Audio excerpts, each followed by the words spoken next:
Sirdaryo viloyat axborot kutubxona markazi mutaxassislari tomonidan Guliston tumani Yulduz mahallasidagi xotin-qizlarni kitob mutolaasiga bo'lgan qiziqishini oshirish, kitobxon onalar safini kengaytirish hamda oilalarda kitobxonlik muhitini yanada mustahkamlash maqsadida tadbir o'tkazildi.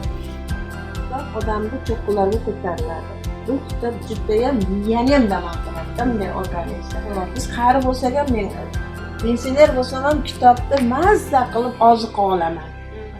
Faol kitobxon onalar o'zlarining hayotiy tajribalari, sevimli asarlari hamda kitob mutolaasi orqali erishgan ijobiy natijalari haqida fikr almashdilar.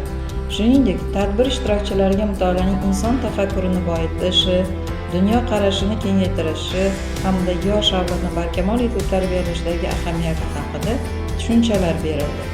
Mazkur tadbir xotin-qizlarda kitobga mehr uyg'otish, mutolaaga bo'lgan qiziqishni yanada oshirish va mahallalarda kitobxonlik madaniyatini keng targ'ib etishga xizmat qildi.